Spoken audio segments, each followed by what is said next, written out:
Donc, je vais vous présenter le cadre de l'économie circulaire en France. Et pour cela, il faut avoir aussi à l'esprit que la politique française en la matière s'appuie sur aussi les programmes des Nations Unies, notamment le programme du développement durable à l'horizon 2030 et ses objectifs. Ce qui conduit à avoir en France deux choses, un agenda français des objectifs du développement durable pour 2030 et aussi une stratégie nationale de transition écologique vers le développement durable qui couvre la période 2015-2020 et qui a la particularité d'avoir un axe 2, il y a 9 axes, et l'axe 2 est s'engager dans l'économie circulaire et sobre en carbone. Ensuite, l'élément structurant de notre politique française, c'est vraiment la loi relative à la transition énergétique pour la croissance verte. En fait, au départ, c'était une loi purement énergétique. Le gouvernement a souhaité en profiter pour y mettre quelques articles sur les questions d'économie circulaire. Et le débat parlementaire a largement enrichi cette loi, puisque des 6 articles qu'avait prévu le gouvernement à la sortie de l'adoption de la loi par le Parlement en 2015, eh bien, nous avions 45 articles traitant de ce titre 4 qui s'intitule « Lutter contre les gaspillages et promouvoir l'économie circulaire de la conception des produits à leur recyclage ».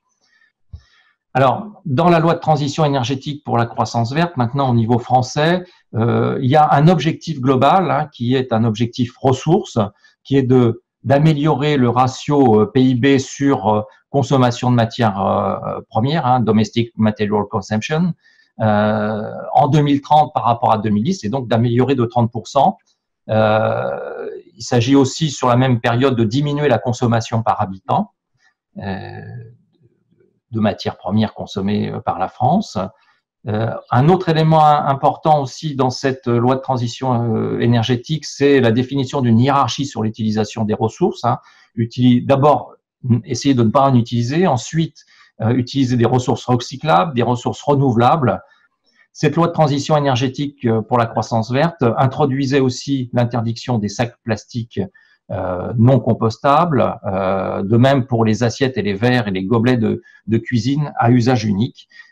chose qu'on retrouve maintenant au niveau européen de manière d'ailleurs un peu plus élargie ou un petit peu différente.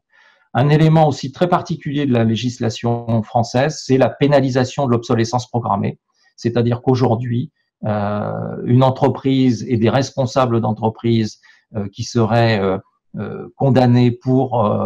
obsolescence programmée, donc volonté de diminuer la durée de vie de leurs produits, relèveraient du code pénal, c'est-à-dire sont passibles de peine de prison. Et aujourd'hui, il y a une association en France qui a attaqué 2 entreprises, non des moindres, Epson d'un côté et Apple de l'autre. Alors, je viendrai maintenant sur la feuille de route économie circulaire, donc qui est un élément complémentaire de la loi de transition énergétique pour la croissance verte, qui, la feuille de route a aussi un horizon qui est plutôt à assez brève échéance. On voit dedans des dates de 2018, 2019, 2020, éventuellement 2022, mais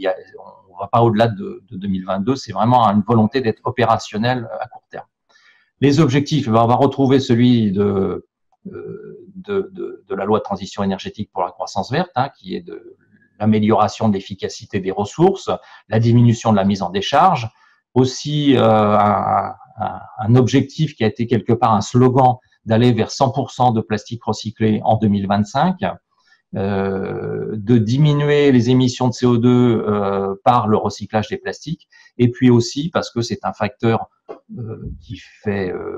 promotion pour l'économie circulaire, pour que les acteurs s'engagent dans l'économie circulaire, c'est le développement de nouveaux emplois, en l'occurrence un objectif de 300 000 emplois. En ce qui concerne les citoyens et les consommateurs, il s'agit de consommer de façon plus durable et il y a tout un travail sur toute une question qui est abordée, et ça c'est vraiment nouveau d'aller vers cette direction-là, c'est d'allonger la durée de vie des produits, au-delà de l'interdiction de certains produits d'ailleurs, avec des éléments de prise en compte pour le consommateur, permettant d'affiner le choix du consommateur avec notamment l'affichage obligatoire d'un indice de durée de vie sur les produits électriques et électroniques, hein, les équipements électriques et électroniques, comme nous les appelons, les EEE, intégrant la réparabilité et la durabilité des produits. Au niveau des collectivités locales, acteurs importants de la gestion des déchets, mais qui sont en train de se déployer sur les questions d'économie circulaire, on est en train de travailler, par exemple, à l'ADEME avec les collectivités locales sur un label économie circulaire pour les collectivités, eh bien, renforcer, faciliter la tarification incitative, hein, qui est incitative pour les citoyens, par des mesures de diminution du coût pour les collectivités notamment, et puis un outil économique, hein, qui est l'adaptation de la fiscalité en réduisant la TVA sur les actions de prévention, de collecte séparée et de valorisation, et en augmentant la taxe générale sur les activités polluantes sur les déchets, de manière à renforcer le signal prix pour les collectivités et donc pour les citoyens. Dernier volet de cette feuille de route, les entreprises, avec une volonté d'intégrer l'éco-conception et de mieux faire prendre en compte par les industriels l'intégration de matières recyclées, tout en permettant un développement important de la réparation en ayant des produits plus réparables. Donc, ça va s'inscrire notamment dans le cadre des filières à responsabilité élargie des producteurs, la REP, avec une possibilité de modifier le montant des éco-contributions sur chaque produit avec un bonus-malus qui pourrait, le cas échéant, excéder 10% du prix de vente hors taxe des produits. Il y a aussi une volonté en France, à l'image de ce qui se fait depuis plusieurs années aux Pays-Bas, de développer les engagements volontaires entre les acteurs de l'économie, et notamment là un souhait de développer rapidement ces accords volontaires sur les matières plastiques, permettre à favoriser le recyclage et l'intégration de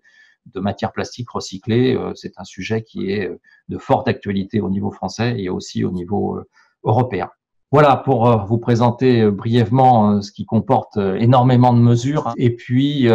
bien entendu, n'hésitez pas à me questionner par mail aussi. Je vous répondrai voilà, volontiers.